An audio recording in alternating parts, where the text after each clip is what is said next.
What's up, it's Timmy's here. Since I'm doing my top 10 favorite horror films of each year, it is, of course, the year I was born, by the way, the year of 1992's turn. So here are my official top 10 favorite horror movies of 1992.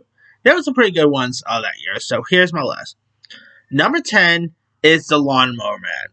Now this of course stars Pierce Brosnan, Jeff Fahey, Jeffrey Lewis, Dean Norris, and it's about scientists who experiments with virtual reality and intelligence enhancement turn a simple-minded Garner into a genius in awe. So his thirst for power with has digital consequences. This is a movie I think should is right for a remake today. I mean, especially with this day and age with digital and online stuff. I think you could really make a new Lawnmower Man today, but. Lawnmower Man, of course, is more of a sci-fi horror realm. It is a really creepy one.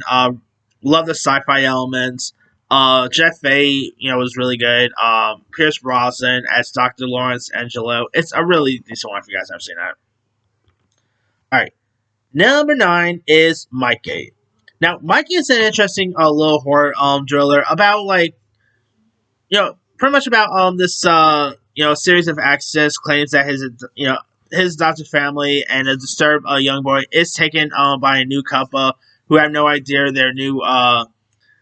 their new son is a cold-blooded killer in disguise here. This was pretty much like Orphan before Orphan came out. The kid who plays Mikey, Brian Bonsall, he does a really good job. Definitely one of the top tier, creepy kid movies there is. Of course, we just had Adopted 2. Definitely very in the vein of the recent movie we just had, Adopted. That's on Tubi. But yeah, Mikey is a really creepy one. I mean, there was some really interesting creepy movies about creepy kids at the time, and yeah, Mikey is definitely one of them. Obviously, definitely had that bad seed feel to it, and yeah. Alright. Coming in at number 8 is Demonic Toys. Demonic Toys is awesome. Of course, it's about a group of people who are trapped in a warehouse and discovers it's home to a sinister that brings toys to life here. Demonic Toys, a horror movie about killer toys, is always really cool to watch. The kills are really cool. There's even actually a Puppet Master versus Demonic Toys and all. And yeah, if you guys never seen Demonic Toys, do yourself a favor, give it a go. This is one I would love to see them come back with. Alright, number 7. More of a thriller territory that's straight up horror, but I still always consider horror. Number 7 is Single White Female. Single White Female, of course, stars Bridget Fonda, Jennifer Jason Leigh, about a woman who is recovering from a breakup, takes a new roommate who seems perfect at first, but then, of course, begins to mimic her looks and behavior and all. And obviously, it's an obsessive-based film. It is completely creepy throughout. Jennifer Jason Leigh is really great. This is a movie about obsession and all. With great performances. I mean, it's a really good one. Barbara Schroeder directed this one. Good job there. Really crazy movie if you guys haven't seen that. And I think they're supposed to be doing a remake with Taylor Russell and I think Jenna Ortega too, if I'm not mistaken. So that could be cool. Anyway, number 6 is Pet Sematary 2. Is it as good as the original Pet Sematary? Definitely not. But I always get a kick out of this one. This of course stars Edward Furlong, who at the time, of course, played John Connor in the Terminator. And of course you got Anthony Edwards, Clancy Brown. And it's where this, after a mother's tragic death, a young boy and his father moves to a small town where he discovers a mysterious burial ground, and the consequences are far, obviously very in reminiscent of the original. I mean, yeah, this is actually even more creepier than the original. Some really crazy stuff. Of course, the scene where where a son also gets ends up getting killed and gets turned alive and stuff like that. Very reminiscent to the original. I mean, they always say with Pet Cemetery, dead is dead. Dead is dead. Like, yeah, if someone goes, don't try to bring them back because you see the consequences with Pet Cemetery. And yeah, Part 2 is definitely an interesting one, to say at least. All right, number 5 is Buffy the Vampire Slayer. Yes, before Sarah Michelle Gellar came around, there was a Buffy movie from 1992, starring Christy Swanson, Luke Perry, Pee Wee Herman himself, Paul Reubens, uh, Donna Sutherland. I mean, that Buffy the Vampire Slayer. Well, I still think the TV show is a little better. The movie definitely had some fun qualities to it. Christy Swanson, she, was pretty good there. Rucker Howard, he's always great. Luke Perry, obviously coming off of Beverly Hills 90210 at the time. He was great. A very young Hilary Swank. I mean, the movie is a lot of fun. It's entertaining. Really showcase, what made the TV show really decent that we would eventually get. So, yeah, who did not like that Buffy movie?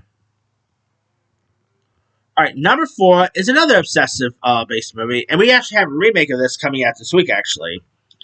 The Hand That Rocks the Cradle.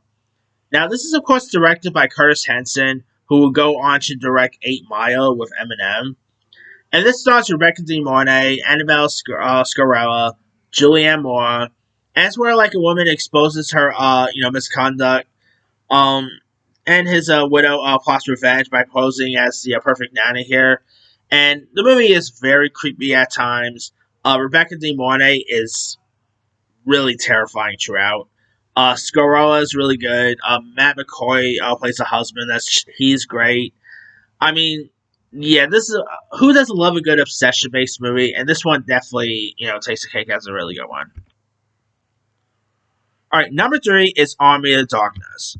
Now, Army of Darkness, of course, was actually the last Evil Dead movie Sam Raimi directed.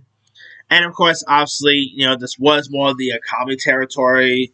This, of course, has, like, Ash Williams, who is transported to medieval England, where he must retrieve the Necronomicon and battle Army of the Dead to find his way back home.